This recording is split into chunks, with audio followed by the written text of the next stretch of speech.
오늘 5층에 오랫동안 살던 임차인이 퇴실하거든요. 그래서 와봤는데 사실 퇴실할 때 이렇게 방을 언뜻 봐가지고는 모르거든요. 나가고 나서 자세하게 이렇게 점검을 해봐야 돼요. 그냥 대충 보고 보증금 전액 내주시면 나중에 막 파손 같은 거 있을 때 받기 힘들어집니다. 일단 이 상태 좀 찍어놓고 2년 반 정도 살았기 때문에 이제 어느 정도 집이 더러워진 거는 감안해야 될 것 같아요. 손볼 게 굉장히 많을 것 같은 생각이 듭니다. 임차인 엄마가 와서 지금 엄청 청소를 했나 봐요, 보니까. 이제 아직 구입 전이신 분들은 불법 건축물 상당히 무서워하시는데요. 뭐 막 사라 이런 말씀 못 드리겠어요. 요즘에 새로 사실 분들은 불법을 안 사시는 게 좋을 것 같고, 불법이 이왕 있는 거를 샀으면 해결을 하든지 아니면 뭐 안고 가든지 여러 가지 방법이 있잖아요. 저는 이게 해결을 하려고 했는데 임차인이 나가고 방을 잘 살펴보니까 저쪽을 불법을 없애면 너무 좁아져요. 원룸이 돼버리거든요. 그냥 전문가 상담 받아보고 결정을 할 생각입니다. 만약에 이제 그대로 사용한다, 불법 안 없애고 그런 결론이 나오면 인테리어를 할 생각이에요. 대출도 다 했고 살 때 뭐 불법 때문에 대출을 안 해주고 저는 그런 게 없었어요. 해주더라고요. 그리고 5층에 들어오는 임차인이 뭐 전세 대출이 안 된다 뭐 그런 얘기가 있는데 사실 요새 대출 받아서 들어오는 임차인도 없어요. 전세가 없어요. 그래서 그 부분도 별 지장이 없을 것 같아요. 그냥 건물에 빨간 딱지 붙었다는 거. 그게 좀 찝찝할 따름이지 임대를 하면서 사실상의 지장이 없는 거라서 오늘은 이쪽 베란다 청소만 좀 해보고 그리고 집에 갈 생각이에요. 앞으로 며칠 동안은 좀 자주 와야 될 것 같습니다. 이 과탄산소다 이게 뭐 만능이에요 거의. 이게 물 부으면 확 끓거든요. 세제를 좀 타겠어요.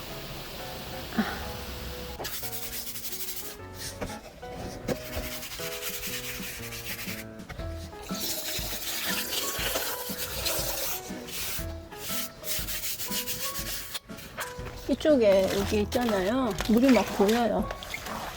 배수구도 없는데 물이 고이면 누수가 나죠. 배수구가 이쪽에 있거든요. 여기 베란다 청소 다 했거든요. 깨끗하다. 여기 이제 청소했으니까 바짝 말려보고 방수 어떻게 할 건지 좀 생각해보고 여기 이 방은 이제 제가 매수하고 나서 한 번도 도배도 안 하고 뭐 손을 안 대고 인테리어를 안 했거든요. 그리고 제가 고민이던 이쪽 공간 여기가 이제 불법 공간이에요. 진짜 열받아.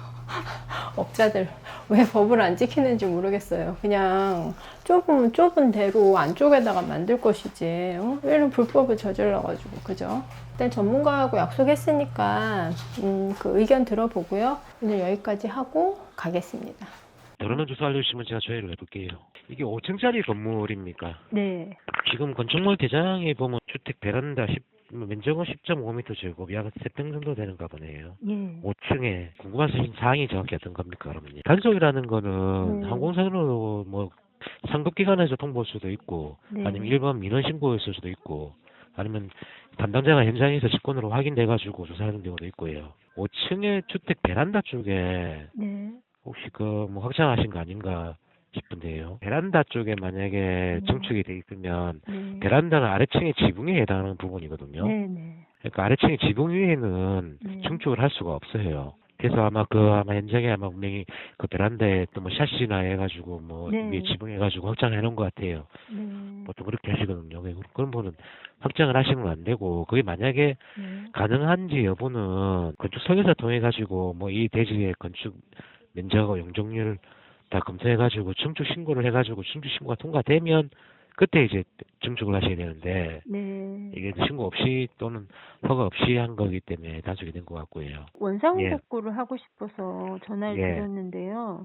어느 부분을 어떻게 해야지 이게 되나요, 정상이? 이행강제금은 이미 4-5번 내가지고 이제 부과가 되지는 않거든요. 옛날에 단속된 것, 19년 이전에 단속된 것들은 3장 3번인가 5번 내고 이제 더 이상 부과를 못하기 때문에 납부는 안 돼 있고, 그걸 철거 원상복귀 하려면 어떻게 되냐, 그게 궁금하시단 말씀이죠. 철거를 할 때는 건축사까지 갈 필요는 없고요. 그냥 예. 철거가 안 되는 게 보니까 거기를 아예 쓰려고 지을 때부터 마음을 먹은 예. 것 같아요. 보일러 그것도 밖까지 붙여놨고 예. 부엌이 거기 있어요, 아예. 예. 그래서 단순 철거가 문제가 아닌 것 같거든요. 선생님처럼 그 확장을 해가지고 현실적으로 뭐 주방이나 이렇게 사용하면 그중 이행금을 내고 납부를 하고 사용하고 계시는데, 지금 이행금 납부하는 건 아니고 이미 부과 기간이 끝났고 단지 대장이 이제 위반 건축물에 제거를 해야 하는 게 목적이잖아요.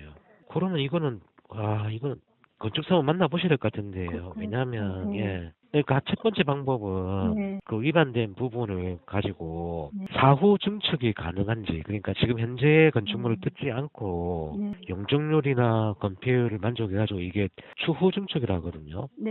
사후 증축 이게 가능한지 상담만 받아보시고요. 어차피 건축사 설계가 통해가지고 도면하고 같이 들어오는 신청이 들어와야지 건축허가 팀에서 이제 판단하거든요. 그 현실적으로 법령에 불가능하다라고 하신다면 이제 그걸 철거를 하셔야 되는데, 위반 건축물 없애려면 그거는 이제 현장 여건에 따라 다르기 때문에 이제 철거 전문한테 물어봐야 되는 부분인 거죠. 철거를 했다고 연락 주시면 저희가 현장에 가서 볼 거고요.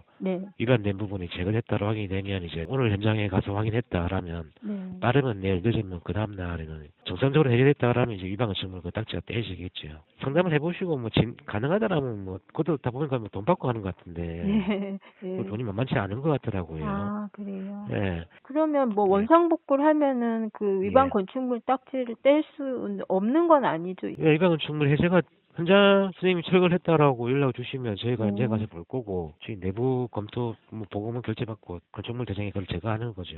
잘 알겠습니다. 너무 감사합니다. 저 오늘 건축사님 만나러 건물에 왔거든요. 미리 설명을 좀 드리면요. 만나러 올 때 뭘 준비해 달라고 했냐면은 건축물 대장하고요. 건축물 현황도를 좀 있으시면 준비해 달라고 하더라고요. 건축물 현황도는 구청에서 소유자가 발급해 달라고 하면 받을 수 있습니다. 자기 건물의 현황도를 이제 가지고 계시면 좋아요.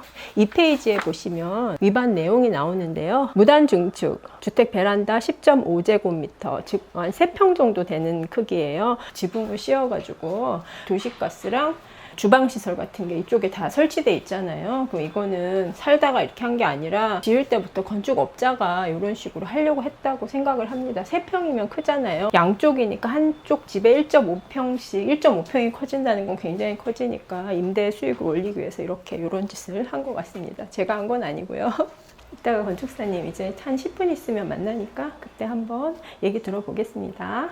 오전에 건축사님하고 인테리어 하시는 사장님하고 그 다음에 철거하시는 분 같이 동행해서 오셨거든요. 도면이랑 건축물 현황도 같은 거 보시면서 하시는 말씀이 철거를 하면 되겠다고 하시네요. 이거를 철거하는 거는 뭐 그렇게 어렵지 않다 일단 그렇게 말씀을 하셨고, 세탁기랑 싱크대 이런 부분 옮기는 것들 이거 어떻게 할 수 있을까 생각을 했는데, 원래 허가를 받을 때 도면대로 그 상태로 해놓고 그럼 저기 밑에 배관이 있을 거라고 하시네요. 저 배관을 찾으려면 바닥을 까가지고 이렇게 하신다고 하니까, 공사 경험이 많으시니까 이제 저는 그걸 믿고 따라가야 될 것 같아요. 그런 실무적인 부분을. 이쪽에 그때 누수 때문에 막 제가 방수하고 했던 거 혹시 기억하실란가 모르겠는데, 어차피 원상복구를 안 해도 여기만 따로 공사를 지금 제가 해야 되거든요. 그래서 이왕 할 때 원상복구도 하면서 이쪽 방수공사도 하면서, 베란다가 되면 바로 외쪽 창이 되잖아요. 이게 외부 창이 아니잖아요. 샤시를 하나 넣어야 될 것 같아요.